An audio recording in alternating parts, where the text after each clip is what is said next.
Hello YouTubers, welcome to AnneBetty's kitchen. So I promised you I was going to bring you the recipe to AnneBetty's spice mix. So come on. So what we have here is 3 star anise.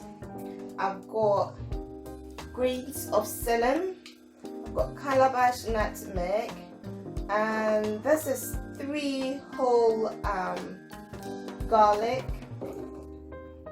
and I've got shallots, ginger, I've got anise seeds. Anise seeds is 1 tablespoon, 1 tablespoon anise seeds, 1 teaspoon cloves, whole cloves, grains of cinnamon.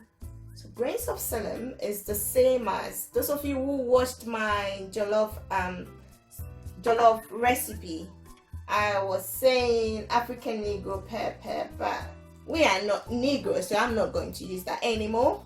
We are going to use grains of cinnamon. So grains of cinnamon is the same as African Negro pepper. So now we're sticking to grains of cinnamon.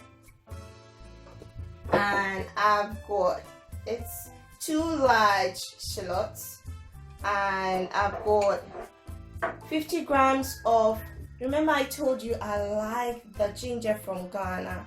It's very aromatic and it's got this kick to it. It's more spicy, if I should say. So I've got about 50 grams of the Ghana ginger and 50 grams of the ginger from here.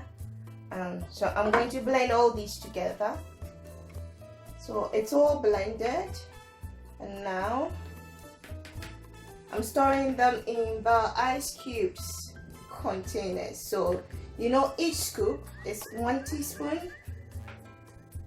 So when it's done, I'll show you how it comes out. Whenever you take one, you know it's 1 teaspoon. There you go. It's all ready to go in the freezer. So when you freeze it, it comes out like this, and you store it in the Ziploc bag like that. It goes in your freezer, so whenever you need it, you take one, you know it's 1 teaspoon, so it doesn't get any freezer burn or the flavors are not absorbed in the freezer. So try it and let me know how it goes. So for more videos like this, please subscribe, hit the notification button, and give us a like, give me your comments, let me know how it goes. Blessings, ciao.